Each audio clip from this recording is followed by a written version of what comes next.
한국의 왕들은 중국 황제에게 절하며 조공을 바쳐야 했고, 한글은 창조된 것이 아니라 중국의 고대 문자를 변형한 모방물이라고 강력히 주장하는 중국학자가 있습니다. 여러 나라 교수들이 동조하는 가운데 사시나무처럼 떨며 발표를 하는 독일의 언어학 교수가 밝히는 충격적인 진실 바로 시작합니다. 안녕하세요. 저는 독일의 언어학 교수 요한 밀러입니다. 오늘은 제 인생에서 가장 중요한 날이었어요. 베를린의 국제언어학술대회에서 한글의 진실을 밝힐 기회를 맞이한 순간 제 심장은 긴장과 결연함으로 두근거렸습니다. 대회장에 들어서자마자 눈앞에 펼쳐진 건 전 세계의 수많은 학자들이 모여 서로 다른 언어로 한글과 동아시아 문자에 대해 열띤 토론을 벌이고 있는 모습이었어요. 그 중에서도 중국의 장웨이 교수님은 당당하게 한글은 중국의 고대 문자들을 변형한 모방물이라는 주장을 내세우고 있었습니다. 그분의 말 한마디 한마디가 회중을 휩쓸며 많은 이들이 이미 그 의견에 귀를 기울이고 있었죠. 장웨이 교수님이 말씀하였어요. 오늘 저는 한글이 고대 중국 문자에서 유래되었다는 것을 증명할 것입니다. 한국인들이 스스로 만들어낸 것이 아니라 이미 수천 년 된 중국의 문자들을 그대로 가져와 변형한 것입니다. 라고 주장하셨습니다. 교수님께서는 슬라이드를 넘기며 옛 중국 문양과 한글 자음들이 나란히 있는 사진들을 보여주셨는데요. 분명히 비슷해 보이는 부분들이 있었습니다. 한국은 오랫동안 중국에 조공을 바쳤고 왕들은 중국 황제에게 절해야 했습니다. 학자들은 당연히 중국 문자를 배웠습니다. 이런 발전된 문자 체계를 한국인이 스스로 창조했다는 건 불가능한 일입니다. 라고 덧붙이셨습니다. 그때 또 다른 중국 학자이신 린 교수님께서 안경을 쓰고 회색 머리를 쓰다듬으며 장웨이 교수님의 말씀이 정확합니다. 한국은 중국 문화, 예술, 행정 제도 등 모든 것을 그대로 가져갔습니다. 한글 역시 중국의 영향을 받은 산물일 뿐입니다. 라고 외치셨습니다. 그는 더욱 확신에 차서 한글은 1400년대에 중국의 지도 아래 만들어진 변형 문자로 인정되어야 합니다. 라고 주장하자 회중은 박수갈채를 보냈고 교수님께서는 미소를 지으며 가볍게 인사를 하셨습니다. 그 후 사회자께서 감사합니다.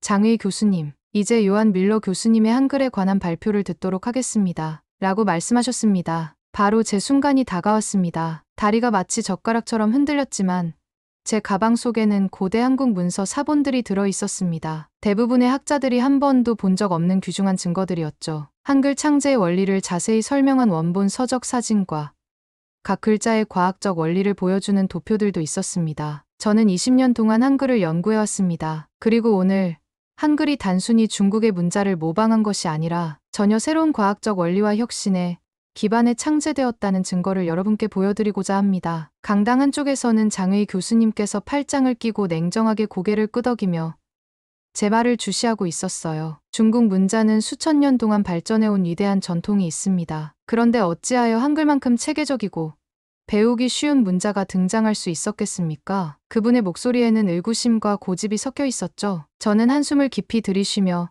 자료들을 하나씩 소개하기 시작했습니다. 이 도해를 보십시오. 1446년에 기록된 훈민정음 해례에는 한국 학자들이 인간의 발성, 원리를 세밀하게 관찰하여 한글 자모를 설계했다는 명확한 설명이 나옵니다. 이는 단순한 모방이 아니라 과학적 분석과 혁신의 결과입니다. 청중들 사이에서 의문 섞인 눈빛이 서서히 변화하기 시작했습니다. 제가 준비한 고대 문서와 도해들이 하나둘씩 스크린에 나타날 때마다 방 안은 점점 더 뜨거운 열기로 가득 찼습니다. 한글은 중국의 수천 년 전통을 단순히 차용한 것이 아니라 한국만의 독창적인 발상과 연구의 산물입니다. 세종대왕은 단순히 중국을 모방하는 것이 아니라 백성을 위한 진정한 혁신을 꿈꾸셨습니다. 잠시 후 장웨이 교수님께서 마치 반박을 준비한 듯 고개를 저으며 말했습니다. 하지만 비슷한 모양의 자모들이 중국 문자에도 존재합니다. 그저 우연의 일치라고 할 수 없지 않습니까?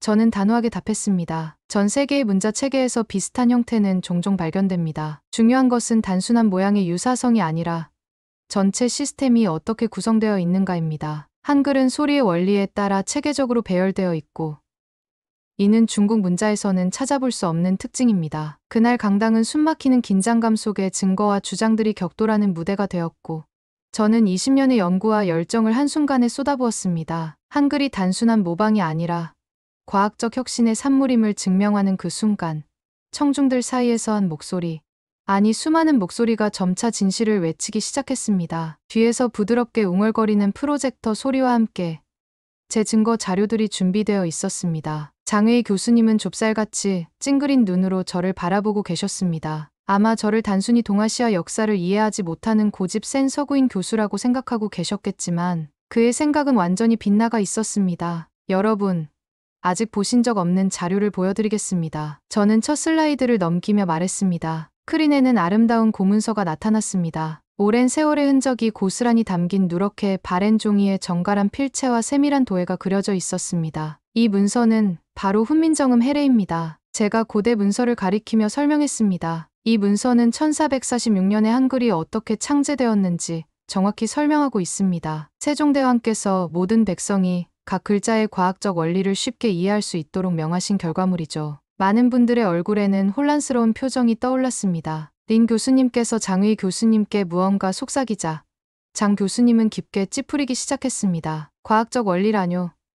3열 좌석에 앉아 계시던 이사벨라 교수님께서 물으셨습니다. 무슨 말씀을 하시는 건지요? 저는 미소를 지으며 대답했습니다. 바로 그 점입니다. 한글은 지금까지 어떤 문자 체계와도 달리 과학적으로 설계되었습니다. 각 글자의 모양은 그 소리를 내기 위해 입, 혀, 목구멍의 위치를 정확히 알려주고 있지요. 저는 다음 슬라이드로 넘어갔습니다. 그곳에는 인체의 입과 목구멍 구조가 한글 자음들과 함께 도해되어 있었습니다. 예를 들어 이 글자 고을 보십시오. 저는 단순한 L자 형태의 글자를 가리키며 말했습니다. 이 글자는 고 소리, 즉 이낙 소리를 낼 때 혀가 국의 뒤쪽에 닿는 위치를 나타냅니다. 실제 입을 활짝 열며 혀가 닿는 위치를 직접 보여드렸습니다. 그리고 이 글자 문, 제가 사각형 모양의 글자를 가리키며 계속 말했습니다. 입술을 다물어 소리를 낼 때의 모양을 상징합니다. 저는 입술을 꼭 다물어 보이며 설명을 덧붙였습니다. 한글의 모든 글자들은 이와 같이 과학적 관찰에 기반하여 만들어졌습니다. 세상 그 어떤 문자 체계도 이렇게 인간의 발성 원리를 면밀히 연구하여 창제된 적이 없습니다. 그러자 장의희 교수님께서 갑자기 일어나셨습니다. 얼굴은 벌겋게 달아올라 이건 말도 안 됩니다. 1400년대 한국 학자들이 수천 년 동안 연구해 온 중국 학자들보다 음성학을 더 잘 이해했다는 말씀이신가요? 라고 외치셨습니다. 저는 차분하게 고개를 끄덕이며 바로 그 말씀입니다.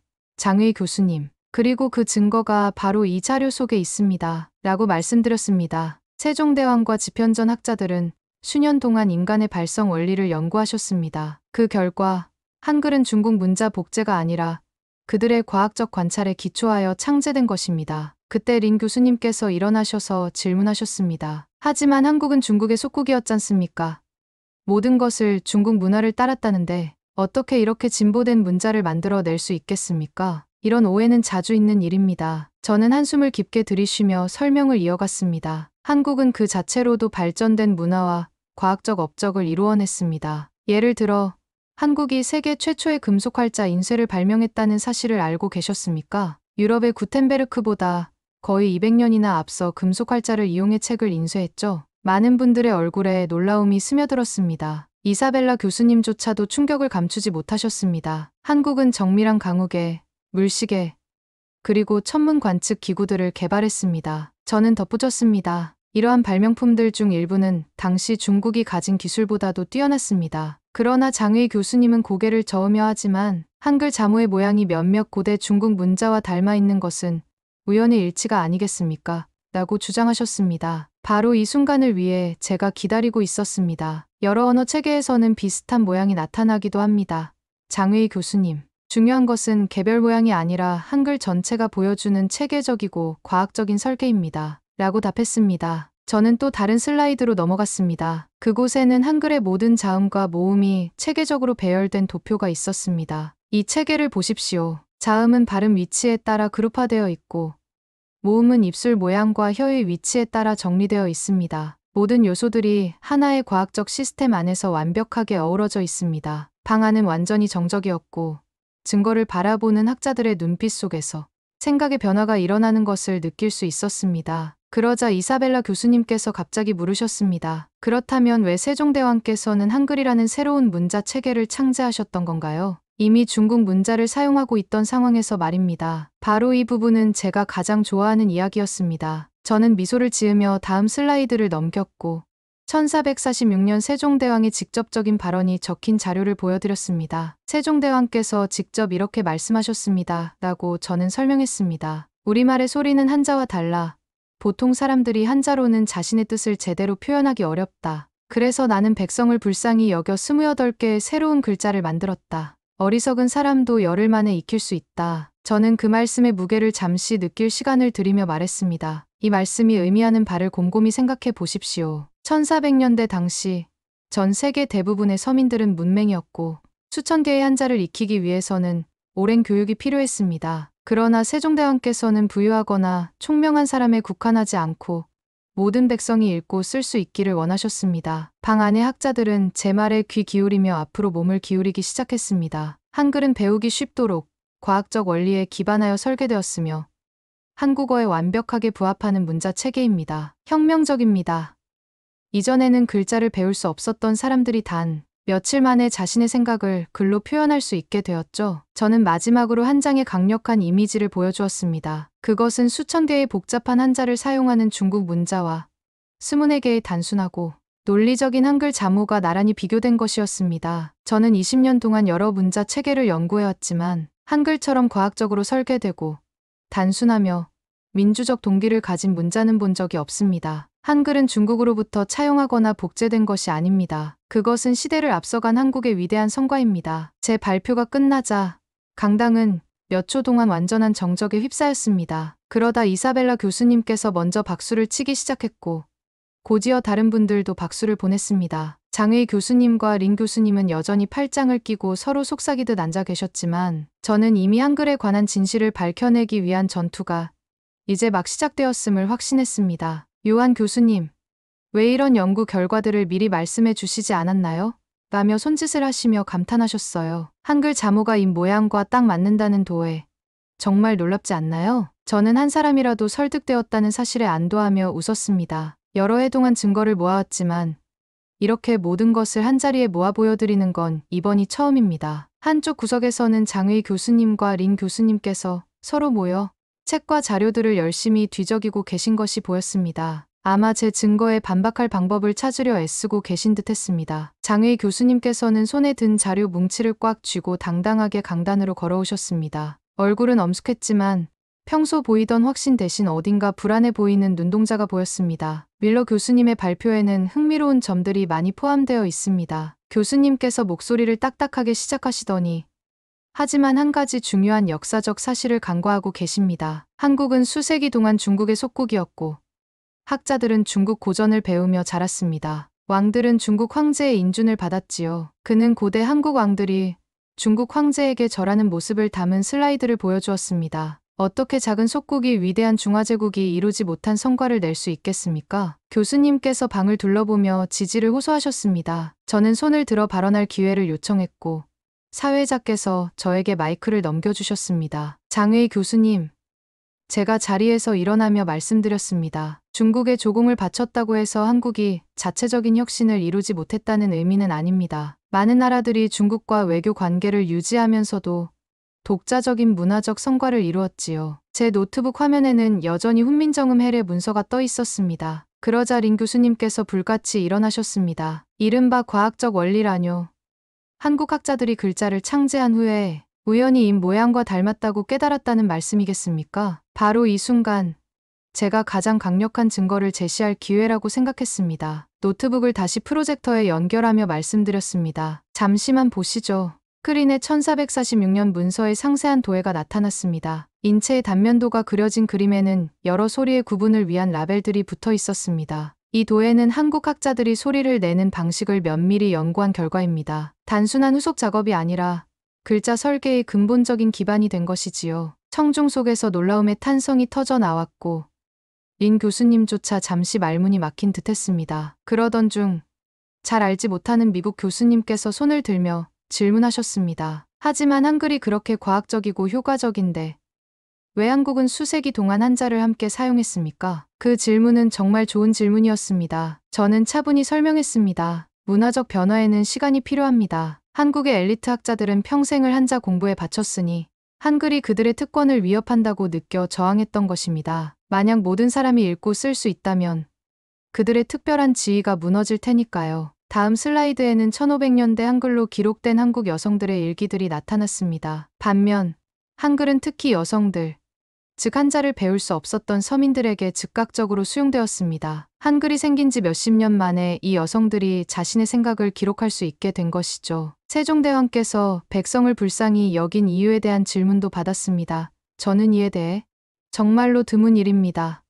1400년대 대부분의 군주들은 서민들을 무식하게 두어 그들의 권력을 유지하려 했습니다. 교육과 문해력은 귀족의 특권으로 여겨졌죠. 그러나 세종대왕께서는 사회적 지위와 상관없이 모든 백성이 자신의 생각을 글로 표현할 권리가 있다고 믿으셨습니다. 저는 세종대왕의 초상화를 화면에 띄웠습니다. 지혜로운 눈빛을 지닌 온화한 얼굴이었습니다. 세종대왕은 한국 최초의 강욱의 제작, 지편전 설립, 천문학과 음악 이론에 대한 연구 등 많은 과학적 업적을 남기신 위대한 군주였습니다. 한글 창제는 그중 하나의 성과일 뿐입니다. 그러자 장의 교수님께서 참을 수 없다는 듯이 말을 끊으셨습니다. 이 모든 이야기는 감동적이지만 역사적 사실을 바꾸지는 않습니다. 한국은 문화, 정치제도, 철학 등 모든 면에서 중국의 영향을 받았습니다. 왜 문자에만 예외를 두어야 합니까? 깊은 숨을 들이쉬며 저는 핵심을 짚었습니다. 장의 교수님, 중국이 동아시아에 미친 거대한 문화적 영향은 부인할 수 없습니다. 하지만 영향력이 있다는 것이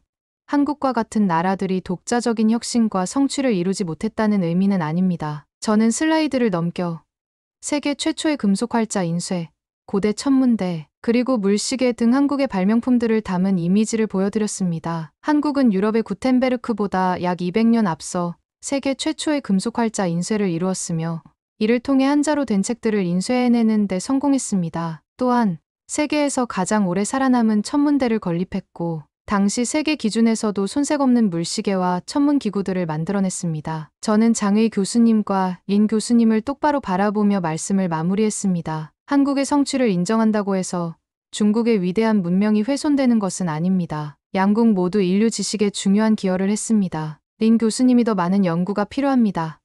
그분께서 목소리를 높이며 주장하셨습니다. 밀러 교수님의 증거는 흥미롭지만 결론을 내리기에는 부족합니다. 사회자께서 시계를 확인하시며 말씀하셨습니다. 점심 이후에도 이 흥미로운 토론을 계속하겠습니다. 1시간 후에 다시 모여주시기 바랍니다. 사람들이 자리에서 일어나면서 제 주위로 모여들어 연구에 관한 질문과 자료 사본 요청을 하셨습니다. 이사벨라 교수님은 다가와서 몸을 앞으로 기울이며 낮은 목소리로 말씀하셨습니다. 저 장의 교수님과 이야기를 나눠봤어요. 그분은 화가 나 있으면서도 교수님의 증거들이 그분의 확고한 신념에 의문을 품게 만들고 있는 것 같아요. 저는 눈썹을 치켜올리며 물었습니다. 정말요? 아침에 봤을 땐 장의 교수님께서 꽤 단호해 보였는데요. 이사벨라 교수님은 물 한 모금을 마시며 말했어요. 평생 한 가지를 믿어온 사람이 마음을 바꾸기는 쉽지 않잖아요. 그런데 교수님께서 보여주신 1446년도의 한국 학자들이 인간의 구조를 연구해서 글자를 설계했다는 그 도의 말이에요. 그건 반박하기 어려운 증거예요. 이사벨라 교수님이 설득되었다면 다른 사람들도 그럴 수 있겠다는 생각이 들었거든요. 그럼 이사벨라 교수님은 어떻게 생각하세요?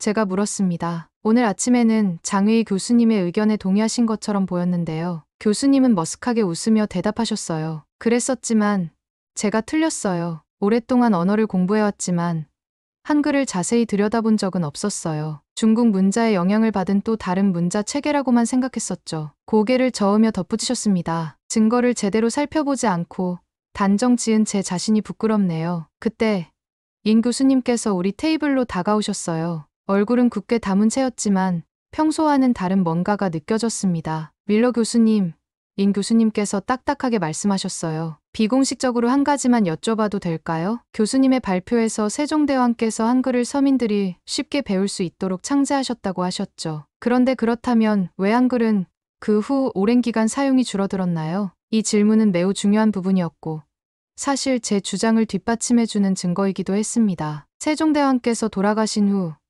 제가 설명했습니다. 한국의 강력한 귀족 계급은 한글에 반발했습니다. 그들은 수천 개의 한자를 익히며 오랜 세월을 투자해온 만큼 평민들이 동일한 문해력을 갖게 되는 것을 원치 않았거든요. 한글이 그들의 특별한 지위를 위협한다고 생각하셨습니다. 린 교수님의 눈이 약간 커졌습니다. 즉, 엘리트들이 한글이 너무 배우기 쉽다는 이유로 저항한 건가요? 맞습니다.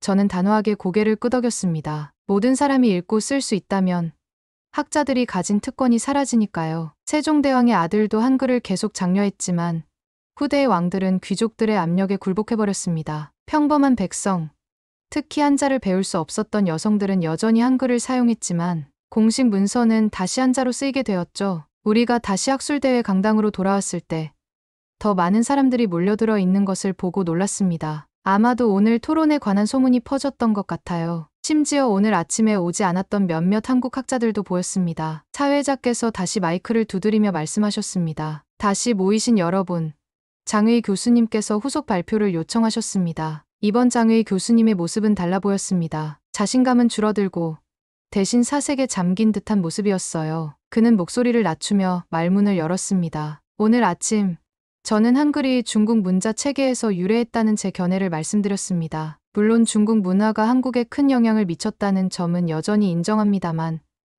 밀러 교수님께서 제시하신 한글의 과학적 설계 원리에 관한 증거는 상당히 설득력 있습니다. 청중 사이에서 웅성거림이 일었고 과연 장의 교수님께서 자신의 입장을 조금씩 바꾸고 있는 건지 궁금해졌습니다. 1446년에 도의 한국 학자들이 소리의 원리를 연구한 결과를 보여주는 것은 결코 무시할 수 없습니다. 중국의 어떤 문자 체계도 이와 같은 과학적 설계 원리로 만들어진 적이 없었습니다. 그 접근 방식은 진정 혁신적입니다. 저는 믿기 어려운 마음으로 그의 말을 들었습니다. 장의 교수님이 제 입장을 완전히 수용하지는 않더라도 한글의 과학적 독창성을 인정하고 있다는 사실에 감격했습니다. 장의 교수님은 이어서 고대 한국의 금속활자 인쇄 블록을 보여주는 슬라이드를 넘기셨습니다. 한국의 또 다른 과학적 성취, 예를 들면 금속활자 인쇄의 초기 개발도 인정해야 합니다. 학자로서 우리는 증거가 이끄는 대로 따라가야 합니다. 때로는 기존의 견해에 도전하는 증거라도 말입니다. 청중 속에서 갑자기 자발적인 박수가 터져나왔습니다. 제 목소리가 떨리면서도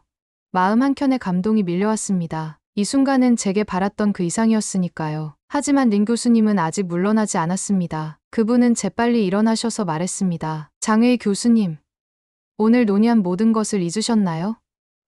한국은 속국이었고 모든 면에서 중국 문화를 따랐습니다. 장의 교수님은 침착하게 인 교수님을 바라보며 말했습니다. 속국이라는 사실이 그 나라가 독자적인 혁신을 이룰 수 없다는 뜻은 아닙니다. 한글의 과학적 설계 증거는 명백합니다. 린 교수님의 얼굴이 붉어지며 책 한 권을 흔들며 강단 쪽으로 달려갔습니다. 그렇다면 이걸 설명해 보시죠. 책의 한 페이지를 펼치며 고대 중국 갑골 문자가 실린 장면을 보여주셨습니다. 2~3천 년 전 갑골 문자들이 한글의 일부 자모와 닮았다는 주장인데요. 바로 이 순간 저는 마지막 오해를 해소할 기회를 맞이했습니다. 노트북을 다시 연결하여 모든 한글 자모가 정리된 도표를 보여드렸습니다. 한글은 발음 방식에 따라 체계적으로 배열되어 있습니다. 비슷한 소리는 비슷한 자모로 표현되고 같은 발음 부위에서 만들어지는 소리들은 그룹으로 묶여 있습니다. 이런 체계적인 조직은 중국 문자에는 존재하지 않습니다. 마지막 슬라이드에는 한글로 쓰인 간단한 어린이용 책 한 페이지가 나타났습니다. 무엇보다 중요한 건 한글이 세종대왕의 목표를 완벽히 달성했다는 사실입니다. 처음 보는 사람이 며칠 만에 배울 수 있을 정도로 쉽습니다. 오늘날 대한민국은 99% 이상의 높은 문해율을 자랑하고 있는데 이는 한글의 과학적이고 배우기 쉬운 설계 덕분입니다. 저는 결론을 맺으며 강단 앞에 서서 말씀드렸습니다. 한글의 독창적인 설계를 인정하는 것이 중국 문화를 폄하하는 것이 아닙니다. 중국과 한국, 양국 모두 인류 지식에 큰 기여를 했습니다. 학자로서 우리의 임무는 증거에 기반하여 각 성취를 공정하게 평가하는 것입니다. 제 말이 끝나자 강당은 다시 한번 폭발적인 박수로 가득 찼습니다. 몇몇 한국 학자들은 눈시울을 붉히기도 했습니다. 저 역시 안도감과 자부심, 그리고 한글의 진실이 마침내 세상에 인정받게 된 것에 깊은 감사를 느꼈습니다. 자리에 돌아오면서 이사벨라 교수님께서 제 팔을 꼭 쥐며 속삭이셨습니다. 교수님, 해내셨어요. 그러나 저는 한쪽에서 혼자 서 있는 린 교수님의 모습을 보았습니다. 그의 얼굴은 여전히 복잡한 감정으로 가득 차 있었습니다. 비록 오늘 큰 승리를 거두었지만 오랜 신념이 도전받는다는 것은 결코 쉬운 일이 아니기에 한편으로는 그에 대한 연민도 느껴졌습니다. 사회자께서 최종 세션 전에 잠시 휴식 시간을 알리자 사람들은 서서히 자리에서 일어나기 시작했습니다. 밀러 교수님? 낮은 목소리가 제 뒤에서 들렸습니다. 돌아보니 린 교수님께서 서 계셨습니다. 저는 40년 동안 중국 문자 체계를 연구해왔습니다. 평생 동아시아의 모든 문자가 중국에서 비롯되었다고 믿어왔는데 평생 믿어온 것을 의심하기란 정말 어려운 일입니다. 저는 그의 말에 공감하며 고개를 끄덕였습니다. 저도 한글에 관한 증거들을 모으는데 오랜 시간이 걸렸습니다. 우리의 이해를 바꾸는 일은 결코 쉽지 않으니까요. 린 교수님께서 천천히 말씀을 이으셨습니다. 1446년 문서에 있는 도에 정말 놀라웠습니다. 그와 같이 설계된 중국 문자 체계는 없었으니까요. 훈민정음 해례는 정말 놀라운 역사적 문서입니다. 저는 고개를 끄덕이며 덧붙였습니다. 전쟁과 침략 속에서도 이 문서가 남아있다는 건 한국이 참으로 다행인 일이죠. 린 교수님은 창밖을 바라보며 말씀하셨습니다. 저는 여전히 중국 문화가 한국에 큰 영향을 미쳤다고 믿습니다. 그러나 어쩌면 한국의 혁신을 과소평가했을지도 모르겠네요. 제가 답변하려는 찰나 이사벨라 교수님께서 마무리 소감을 발표하고자 합니다. 저는 이번 학술대회의 동아시아 문자 체계에 대해 몇 가지 가정하에 참석했습니다. 많은 서구 학자들처럼 중국이 동아시아 문화 발전의 중심이라고 믿었고 한국 같은 나라는 단순히 중국 체계를 차용한 것이라고 생각했었습니다. 오늘 밀러 교수님의 연구 덕분에 저희 기존 가정들을 다시 생각해 보게 되었습니다. 1446년의 이 도에는 혁명적인 사실을 보여줍니다. 바로 인간이 소리를 내는 방식을 과학적으로 이해한 기반 위에 설계된 문자 체계라는 것입니다. 이어 그녀는 중국 문자와 한글 자모를 비교한 다음 슬라이드를 보여주셨습니다. 수천 년에 걸쳐 진화한 중국 문자와 달리 한글은 1400년대에 체계적으로 설계되어 배우기 쉽고 한국어에 완벽하게 부합하도록 만들어졌습니다. 이는 단순한 차용이 아니라 혁신이었습니다. 밀러 교수님께서 현명하게 지적하셨듯 한국의 성취를 인정한다고 해서 중국의 위대한 문명이 훼손되는 것은 아닙니다. 양국 모두 인류 지식에 중요한 기여를 했습니다. 청중은 다시 한번 박수를 보냈고 이사벨라 교수님은 강단에서 물러나셨습니다. 그러자 뜻밖에도 장의 교수님께서 일어나셨습니다. 한 말씀 덧붙여도 될까요?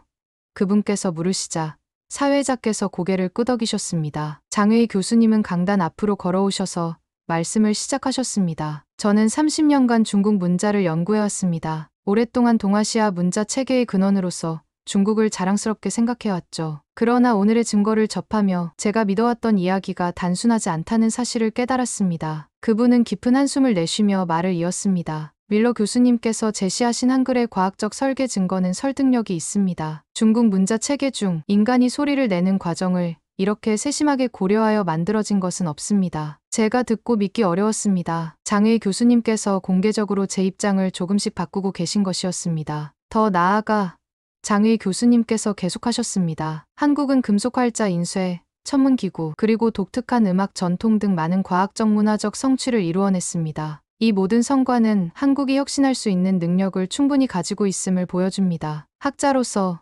장의 교수님께서 마무리하시며 말씀하셨습니다. 우리의 의무는 증거가 이끄는 대로 따라가는 것입니다. 오늘 증거는 기존의 견해에 도전하고 있습니다. 저는 중국, 한국, 그리고 서구의 전문가들이 함께 훈민정음 해례 문서를 심도 있게 연구하는 특별 연구팀을 조직할 것을 제안드립니다. 청중은 열광적인 박수를 보냈고 저는 가슴이 뭉클해지는 것을 느꼈습니다. 세션이 끝난 후 많은 분들이 제게 다가와 질문을 하시고 제 연구 자료 사본을 요청하셨습니다. 한국 학자들은 눈시울을 붉히며 제게 손을 내밀어 그들의 알파벳에 숨겨진 진실을 알게 해주신 데 대해 감사의 인사를 전했습니다. 저는 이태리, 중국, 그리고 여러 나라에서 오신 동료 학자들을 둘러보며 이제 모두가 한국이 인류 지식에 기여한 독특한 성과에 대해 더 알고 싶어하는 모습을 보았습니다. 20년 전 제가 한글 연구를 시작했을 때는 이런 날이 올 줄 상상도 못했습니다. 저는 진심 어린 목소리로 말씀드렸습니다. 여러분 모두가 증거를 열린 마음으로 살펴봐 주셔서